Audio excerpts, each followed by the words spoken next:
নমস্কার, লগ্নগাথা চ্যানেলে আপনাদের সবাইকে স্বাগত। আজকের ভিডিওতে আমরা প্রেডিকশন অথবা গণনা কিভাবে করতে হয় সেটা শিখব। তাহলে প্রথমে আমরা প্লে স্টোর থেকে এই অ্যাস্ট্রোসেজ অ্যাপটা আমরা ডাউনলোড করে নেব। ডাউনলোড করার পর আপনি অ্যাস্ট্রোসেজ অ্যাপটা খুলবেন।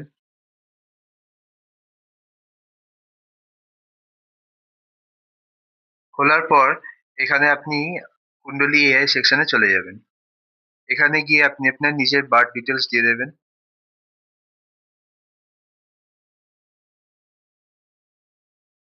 এখানে আপনি আপনার বেসিক বার্থ ডিটেলস গুলো দেবেন, আপনার বার্থ ডেট, আপনার বার্থ টাইম, কোথায় আপনি জন্মেছেন সেটা সিলেক্ট করবেন। তারপরে আপনি আপনার জেন্ডার সিলেক্ট করবেন।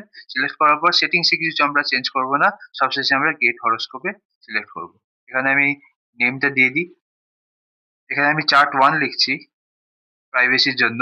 আপনি আপনার নাম দিয়ে এটা এখানে সেভ করবেন, সেভ করাই আছে। এখানে গেট হরোস্কোপে ক্লিক করবেন। গেট হরোস্কোপে আপনি ক্লিক করার পর এখানে আপনি ফার্স্ট যে চার্টটা দেখতে পাবেন এটাকে বলা হয় লগ্ন চার্ট অথবা D1 চার্ট। ঠিক আছে, এই দেখুন আপনার উপরে লেখা আছে এখানে লগ্ন। তো এটা হচ্ছে আপনার বেসিক বার্থ চার্ট বা লগ্ন চার্ট। ঠিক তার পাশেই আপনি যদি সোয়াইপ করেন স্ক্রিনটা দেখতে পাবেন এখানে নবমসা লেখা রয়েছে। দুটো চার্ট আপনার দেখতে একই লাগলেও ভালো করে যদি দেখেন দেখবেন দুটো আলাদা। এখানে নাম্বারগুলো অন্য অন্য জায়গায় লেখা রয়েছে, পুরোটাই আলাদা। তো এই যে চার্টটা নবমসা যেটা, এটাকে বলা হয় D9 চার্ট। D9 এরকম হবে, ঠিক আছে? D9 চার্ট বলা হয়। তো আজকের ভিডিওতে আমাদের এই দুটো চার্টই শুধু লাগবে, লগ্ন যেটাকে D1 বলে এবং নবমসা D9। ঠিক আছে? তো এটা দুটো আমি স্ক্রিনশট নিয়ে নেবো। তাহলে এখানে আমি আমার প্রেজেন্টেশনে চলে এসেছি। এখানে আপনি দেখতে পাচ্ছেন যে এখানে আমি প্রত্যেকটা রাশির কি কি নাম্বার, রাশির যে নাম্বার গুলো তাদের যে লর্ড, সেই রাশির যে লর্ড এবং সেই লর্ডের কি দৃষ্টি হয় সেগুলো আমি এখানে লিখে রেখেছি আপনাদের সুবিধার্থে। আজকের ভিডিওতে আমি ম্যারেজ, এটা বিয়ে কিভাবে প্রেডিকশন কিভাবে করতে হয় সেটা নিয়ে দেখাবো। আপনি এটাকে কেরিয়ারের ক্ষেত্রেও, কেরিয়ারের ক্ষেত্রে, বাড়ির ক্ষেত্রে, পয়সার ক্ষেত্রে, সব ক্ষেত্রে আপনি এই সেম পদ্ধতি ফলো করে আপনি প্রেডিকশন করতে পারবেন। ঠিক আছে? তাহলে শুরু করি। প্রথমে হচ্ছে বিয়ে। বিয়ের ঘর কোনটা? বিয়ের ঘর হচ্ছে ৭ নম্বর ঘর। ৭ নম্বর ঘর নিয়ে আমরা দেখব। আপনারা এখানে দেখতে পাচ্ছেন যে ১ নম্বর ঘরে ১ লেখা রয়েছে, ২ নম্বর ঘরে ২ লেখা রয়েছে, ৩ নম্বর ঘরে ৩ লেখা রয়েছে। তো এরকমটা আপনাদের ক্ষেত্রে আপনাদের নিজেদের চার্টে নাও হতে পারে। কারণ এই রাশিগুলো ২ ঘন্টা approximately ২ ঘন্টা পর, পর ঘর বদলায়। ঠিক আছে? তো আপনাদের ক্ষেত্রে এরকম নাও হতে পারে। তো ১ম যে জিনিসটা আমরা চেক করব যে আমরা ৭ নম্বর ঘরটা আমরা দেখব। তো ৭ নম্বর ঘরে দেখব যে ৭ নম্বর ঘরে কোন রাশি রয়েছে। আমরা এখানে দেখতে পাচ্ছি যে ৭ নম্বর ঘরে এখানে ৭ লেখা রয়েছে, মানে তুলা রাশি বসে রয়েছে। এখানে দেখে নিন, ৭ নম্বর মানে হচ্ছে তুলা রাশি। তো তুলা রাশির লর্ড কে? তুলা রাশির লর্ড হচ্ছে শুক্র। তো শুক্র কোথায় বসে রয়েছে? ভেনাস কোথায় বসে রয়েছে? ভেনাস বসে রয়েছে হচ্ছে ১২ নম্বর ঘরে। তাহলে এখানে আমরা দেখতে পাচ্ছি যে শুক্র বসে রয়েছে মীন রাশিতে। তো শুক্র ১২ নম্বর ঘরে এবং ১২ নম্বর রাশিতে বসে রয়েছে। এবার মীন রাশির যে লর্ড সে কে? মীন রাশির লর্ড হচ্ছে জুপিটার। জুপিটার কোথায় বসে রয়েছে? জুপিটার এখানে আমরা দেখতে পাচ্ছি। তো কত দূরে বসে রয়েছে শুক্রর থেকে? ১, ২, ৩, ৩ ঘর দূরে বসে রয়েছে। আমি জানি আপনাদের মনে প্রশ্ন আসছে যে এতগুলো জিনিস আমরা দেখছি কেন? ১ম এ আমরা চেক করলাম যে ৭ নম্বর ঘরে কোন রাশি বসে রয়েছে, সেই রাশির লর্ড কোথায় বসে রয়েছে, সেই লর্ড আবার কার ঘরে, কোন লর্ডের ঘরে বসে রয়েছে। এতগুলো জিনিস আমরা দেখছি কেন? আমি মিনিংটা বলে দিই, মানেটা বুঝে গেলে আর আপনাদের কনফিউশন হবে না। তো মানেটা হচ্ছে যে এই যে ঘরটা কি বোঝাচ্ছে? ঘর বোঝাচ্ছে হচ্ছে ম্যারেজ। যে বিয়েটা, যে জিনিসটা নিয়ে আমরা দেখছি। ঠিক আছে? এর মধ্যে যে রাশি, এই রাশিটা রয়েছে সেটা হচ্ছে তার যে লর্ড, রাশির তো নিজস্ব কোনো পাওয়ার থাকে না। রাশির যে লর্ড তার হচ্ছে অ্যাকচুয়াল পাওয়ার। মানে আপনি এরকমভাবে ভাবতে পারেন যে আমরা যে একটা ফিল্ম হচ্ছে, ঠিক আছে? ধরেন একটা ফিল্ম হচ্ছে। তো ফিল্মটা কি? ফিল্মটা হচ্ছে বিয়ের ফিল্ম। এবার সেই ফিল্মটা এই ৭ নম্বর ঘর, এই ৭ নম্বর যে রাশিটা, রাশিটা কি? রাশিটা হচ্ছে সেট, যেখানে ফিল্মটা শুটিং হবে। সেটটা হচ্ছে তুলা রাশি। তুলা রাশির সেটে শুটিংটা হবে। ঠিক আছে? তাহলে ভেনাস কি? ভেনাস হচ্ছে ডাইরেক্টর। ওই যে সেটটা, ওই সেটটার ডাইরেক্টর হচ্ছে ভেনাস। তাহলে জুপিটারটা কি? জুপিটার হচ্ছে প্রোডিউসার। ভেনাসের ওপরে কেউ যদি থাকে সেটা হচ্ছে জুপিটার। তো জুপিটার নিয়ে ইসে করবে যে কতটা পয়সা ভেনাসকে দেওয়া হবে। ভেনাসকে কেউ যদি বেশি পয়সা দেওয়া হয় তাহলে বিয়েটা ভালো হবে, ভেনাসকে যদি কম পয়সা দেয় তাহলে বিয়েটা খারাপ হবে। তাই বোঝা গেল, এইটা হচ্ছে একটা অ্যানালজি। তো অ্যাকচুয়াল যে জিনিসটা যে দেওয়ার উপর ডিপেন্ড করছে সেটা হচ্ছে এই জুপিটারের উপর ডিপেন্ড করছে। কারণ জুপিটারের ঘরে ভেনাস বসে রয়েছে, ডাইরেক্টর বসে রয়েছে, সেই ডাইরেক্টর ডিপেন্ড বিয়েটাকে পুরোপুরি চালাচ্ছে। ঠিক আছে, এখানে আপনারা দেখতে পাচ্ছেন যে বিয়ের ক্ষেত্রে ভেনাস থেকে 1 2 3 ঘর দূরে জুপিটার বসে রয়েছে, তো এটা অসুবিধা নেই। যদি 6 হয়, যদি 8 হয়, বা যদি 12 হয়, তো এই যদি ডিস্টেন্সটা থাকে তাহলে সেটা খারাপ। কারণ এই 6 8 আর 12 এটাকে দুস্থান বলা হয়। এরকম কনফিউশন হচ্ছে, আমি দেখে দিচ্ছি। ধরে নিন, কালারটা একটু চেঞ্জ করি। ধরে নিন জুপিটারটা এখানে বসে নেই, জুপিটার ধরুন এখানে বসে রয়েছে, বা এইখানে বসে রয়েছে, অথবা ধরুন এখানে বসে রয়েছে, এই পজিশনে ধরুন জুপিটার বসে রয়েছে। ঠিক আছে, তাহলে আপনি যখন কাউন্ট করবেন ভেনাস থেকে, এখানে 1 2 3 4 5 6, এটা 6 হলো, এটা হলো 8, আর এটা হলো 12। তো এই তিনটে পজিশনে যদি জুপিটার থাকতো তাহলে প্রথমেই এটা খারাপ, প্রথমেই হচ্ছে আহ, মানে একজনের সাথে একজনের প্রডিউসারের সাথে ডাইরেক্টর রিলেশন ভালো না। ঠিক আছে, আগের সপ্তাহে মারামারি হয়ে গেছে, তো কেউ কাউকে দেখতে পায় না, তো ওরকম যদি পজিশনে বসতো। এরপরে আমরা চেক করব যেটা, সেটা হলো যে ভেনাসের সাথে আমরা দেখতে পাচ্ছি যে মুন বসে রয়েছে। মুনের সাথে আপনি দেখে নিন যেখানে ডিগ্রি, ডিগ্রি গুলোর মধ্যে মানে এটাকে কনজাংশন বলে। কনজাংশন নিয়ে আমি আরো ডিটেলসে আলোচনা করব পরবর্তী ভিডিওতে। এখানে আমি বলে রাখি, এই প্রত্যেকটা ঘরের যে এখানে নিচে যে নাম্বার গুলো লেখা রয়েছে, এগুলো হচ্ছে প্রত্যেকটা গ্রহের, সরি ঘর বললাম, গ্রহের নিচে নাম্বার গুলো লেখা রয়েছে সেগুলো হচ্ছে তাদের ডিগ্রি। ডিগ্রি বোঝায় যে কে কোন ঘরে, কে কোন জায়গায়, কোন রাশিতে সে থাকবে। যদি 14 ডিগ্রি ডিফারেন্স হয়, দুটো গ্রহের মধ্যে যদি 14 ডিগ্রি ডিফারেন্স হয় তাহলে বোঝা যায় সেটা কনজাংশনে রয়েছে। কনজাংশন মানে একজন একজনের ওপর ইনফ্লুয়েন্স করবে, মানে প্রভাব ফেলবে একজন একজনের ওপর। যদি 8 ডিগ্রি বা তার নিচে হয় তাহলে বোঝা যাবে যে খুব একদম একজন একজনের ঘাড়ের ওপর উঠে বসে রয়েছে, তো অনেক বেশি প্রভাব ফেলবে। সুতরাং এখানে চন্দ্র এবং ভেনাসের মধ্যে, শুক্রের মধ্যে ডিফারেন্স হচ্ছে 11।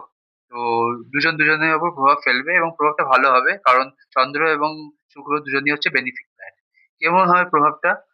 এখানে আপনারা দেখতে পাচ্ছেন যেহেতু বিয়ের ঘরে, বিয়ের ঘরের যে লর্ড, সেই লর্ড এক্সল্টেড পজিশনে বসে রয়েছে, তো তার মানে হচ্ছে বিয়েটা, ভেনাস কি বোঝায়? ভেনাস বোঝায় কমফোর্ট বোঝায়। ঠিক আছে, কমফোর্ট বোঝায়, সুখ আরাম এসব বোঝায়। আর তার সঙ্গে রয়েছে চন্দ্র, চন্দ্র হচ্ছে কি আর মনকে বোঝায়। তাহলে সেই এই যে জাতক, তার বিয়ের সময় তার মন সব থেকে বেস্ট সে ফিল করবে লাইফে, যখনই যা ফিল করে থাকুক না কেন, তার বিয়ের সময় সব থেকে বেস্ট ফিলিংটা সে অনুভব করবে। তাহলে এখানে কি বিষয় হয়ে গেল, তার মানে বিয়েটা হেব্বি হবে। এখান থেকে আমরা কিছু বলতে পারছি না, আমরা আরো আরো দেখবো।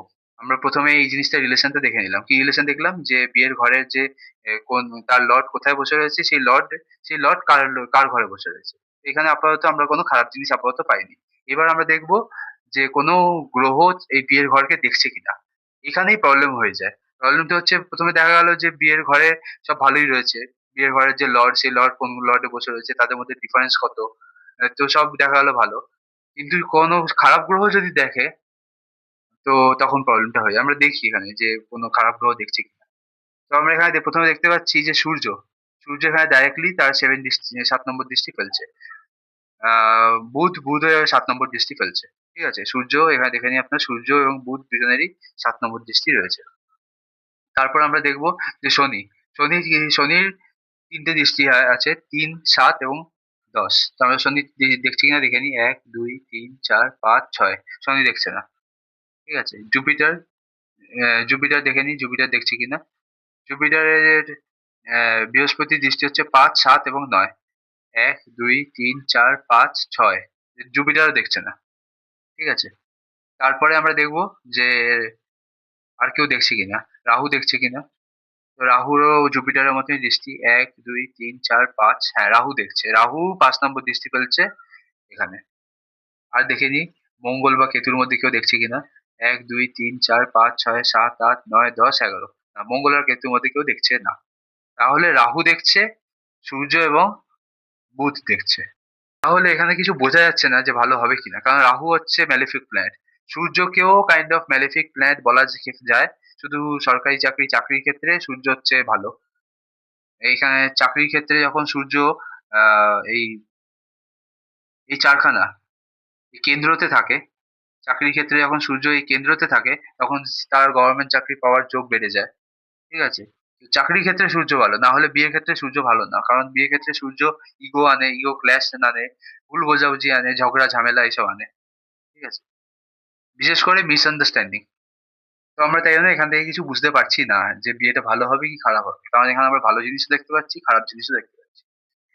এরকম ক্ষেত্রে আমরা D9 চার্ট দেখি, আর D9 চার্ট একদম পরিষ্কার বলে দেবে যে ভালো হবে কি খারাপ হবে। আচ্ছা, তাহলে এবার আমরা D9 চার্টটা চেক করে নিই। D9 চার্টটা চেক করার আগে একটা জিনিস আমি বলে রাখি, সেটা আমি বলতে ভুলে গেছিলাম। সেটা হলো, দুটো গ্রহ যখন পাশাপাশি বসে কনজাংশন তৈরি করে, তখন তারা সেই ঘরে বা সেই চার্টে কিছু স্পেশাল এফেক্ট ফেলে। এফেক্টটা ভালো হতে পারে, খারাপও হতে পারে। যেমন মুন আর ভেনাস যদি পাশাপাশি বসে, তখন সেটা হয় তখন সেটা হয় যুক্ত যোগ। ঠিক আছে? সেটা ভালো, খারাপ না। যখন গুরু আর শনি যখন পাশাপাশি বসে, সেটা আলাদা করে নাম নেই, সেটাকে গুরু শনি যোগ বলে। বা যদি এখানে রাহু বসতো শনির জায়গায়, তাহলে এটাকে বলতো গুরু চন্ডাল যোগ। ঠিক আছে? এরকম কিছু যোগ আছে, যেগুলো ভালো হয় খারাপও হয়, ডিপেন্ড করে। তো কিছু ডেডলি যোগ হয়, সাংঘাতিক ঘাতক যোগ হয়, যেগুলো যদি আপনাদের চার্টে থাকে, তাহলে যত তাড়াতাড়ি সম্ভব রেমেডি করা খুবই অনিবার্য। না হলে সারা জীবন কোনো না কোনো রকম ভাবে বাধা আসতেই থাকে। তো সেটা নিয়ে আমি একটা ডিটেলস এ ভিডিও বানাবো পরে। এখন তাহলে আমরা D9 চার্টটা চেক করে নিই।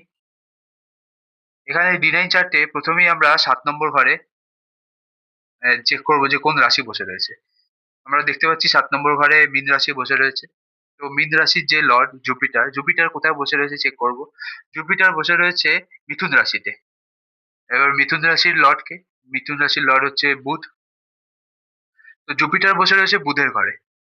তাহলে জিনিসটা কি দাঁড়ালো, যে D9 চার্টে বিয়ের ঘরের যে স্বামী, যে লর্ড জুপিটার, সে বসে রয়েছে মিত্রর ঘরে, বুধের ঘরে, মানে মিত্রই হলো, শত্রু হলো না। ঠিক আছে?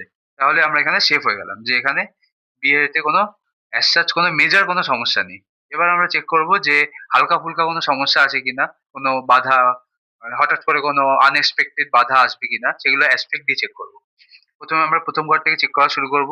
ভেনাসকে চেক করবো। আমরা দেখতে পাচ্ছি যে ভেনাস 7 নম্বর দৃষ্টি ফেলছে। ভেনাস ভালো প্ল্যানেট। তো এখানে এটা ভালোই হলো একদিকে। এখানে কি লাভ ম্যারেজ হতে পারে? যে ভেনাস তো আছে, ভেনাস তো লাভ ম্যারেজ বোঝায়।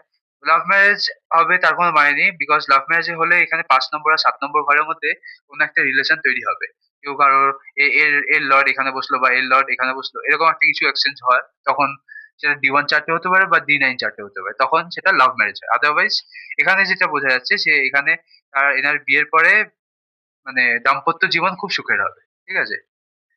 দ্বিতীয় জিনিস দেখবো যে মুন, মুন দেখছে কিনা। 1 2 3 4 মুন দেখছে না। তারপরে দেখবো শনি আর রাহু। শনি আর রাহু দেখছে কিনা। শনি আর রাহু দেখছে না। আপনারা চেক করে নিতে পারেন এভাবে গুনে 1 2। রাহুর দৃষ্টি, শনিরও দৃষ্টি নেই। তো এবার দেখবো মঙ্গল দেখছে কিনা। মঙ্গলেরও দৃষ্টি নেই। তারপরে দেখবো মার্কিউরি দেখছে কিনা। মার্কিউরিতে একটাই দৃষ্টি, 7 নম্বর, এটা হচ্ছে এখানে দেখছে। তো মার্কিউরিও দেখছে না, বুধও দেখছে না। সূর্য দেখছে কিনা দেখবো। সূর্যের একটাই দৃষ্টি, 7 নম্বর, এখানে দেখছে, দেখছে না সূর্য আর বিয়ের ঘরকে। জুপিটার দেখবো কিনা বিয়ের ঘরকে। জুপিটার দেখবো বিয়ের ঘরকে দেখছে কিনা। 1 2 3 4 5 6 7 8 9 10। তো জুপিটারও বিয়ের ঘরকে দেখছে না। শেষে বাঁচলো হচ্ছে কেতু।